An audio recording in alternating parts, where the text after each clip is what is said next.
So we've learned that we can use information about the natural abundance of isotopes and their exact mass to figure out an average isotopic mass, right? And this average isotopic mass is the value that's reported in the periodic table, right? And this value is if you were to scoop up a pure sample of an element, then the mass of a single atom on average would have this average isotopic mass. But it's weighted by the abundance and the mass of individual isotopes of that element. Okay, so in the previous video, we saw how to calculate the average mass of chlorine. Chlorine consists of a stable chlorine 35 isotope and a stable chlorine 37 isotope. Right, so we used information about the natural abundance and mass of each of these isotopes, and we were able to figure out what the average mass is. So here what we're going to do is we're going to kind of work this problem from a different angle. So lithium has two stable isotopes as well. So we have a lithium-6 isotope and a lithium-7 isotope. Lithium-6 has an exact mass of 6.0151 atomic mass units, and lithium-7 has an exact mass of 7.0160 atomic mass units. Okay, but we do not know the abundance of each. So we don't know the natural abundance of lithium-6 or the natural abundance of lithium-7. So we can actually figure out what these natural abundances are using a very similar approach to what we used to figure out the average mass. But in this case, we have to take advantage of information that comes from the periodic table. Okay, so as a reminder, the way that we approach these problems is the average mass is equal to the percent abundance of one ion. So in this case, it's going to be of lithium-6. We'll call this A, and lithium-7 B. So the percent of lithium A times the mass of lithium A, so it's going to be 6.0151, plus the percent of lithium B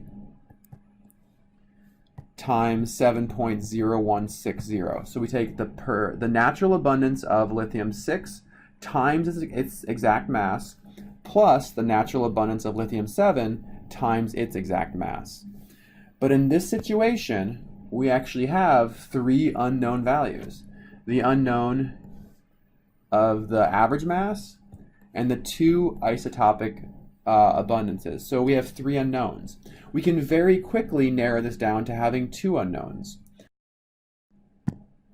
So lithium, we can find on the periodic table, it has an average isotopic mass of 6.94. So we can use this value in our calculation. Okay, so we now know that 6.94 equals the abundance of isotope A times 6.0151 plus the abundance of isotope B times 7.0160. So we're now down to two unknowns. And just for simplicity, I'm going to go ahead and rewrite this by substituting X for percent A and Y for percent B.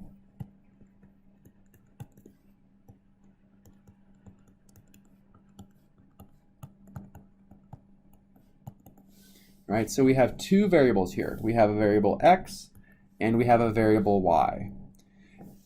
So our goal then is to find a way to get rid of one of these two variables. And a good rule of thumb that you can keep in mind in just general algebra is if you have two unknowns, you need to have two equations that describe those two unknowns. So this is one of our equations. The other equation can be X plus Y equals 1. And the reason this works out is that the natural abundance of isotope A plus the natural abundance of isotope B must equal 100%. It has to equal 100%. So if we convert those to decimal forms, X, which is the decimal form of the natural abundance of the lithium-6 ion, or isotope, plus Y, which is the natural abundance of the lithium-7 isotope, equals 1, which is the decimal form of 100%. So what we're able to do now is to rearrange equation 2 and say that X equals 1 minus Y. We can now take X, we know that it equals 1 minus Y, and I'm going to make a substitution into this first equation. So I have 6.94 equals 6.0151 times 1 minus Y, right? We know that X equals 1 minus Y, so I just made this substitution, plus 7.0160Y. So using a simple algebraic substitution, I now have gotten down to a single unknown, only one variable, Y. And that will then allow us to solve for that variable. My first step is to substitute into the parentheses. So I'm going to substitute 6.0151 into the parenthesis, and I'm going to be left with 6.94 equals 6.0151 minus 6.0151y plus 7.0160y. Okay? What you'll note here is that I have two terms that do not have the variable y, and I have two terms that include the variable y. So I'm going to combine them together. So I have 6.94 minus 6.0151, which gives me 0.9249. This equals negative 6.0151y plus 7.0160y, and that is 1.0009y. I can now divide both sides by 1.0009 to solve for y. And in this case, I see that y is equal to 0.9241. And this is the decimal form of the natural abundance of lithium-7.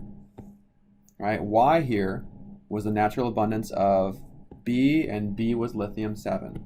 So this natural abundance is 92.41. Up here, we know that X equals 1 minus Y. So X is going to be equal to 1 minus 0.9241. So X equals 0.0759. And that is 7.59%. So that's it. That's how you can do these problems. It's the same ideas, just a little bit more algebra that's involved.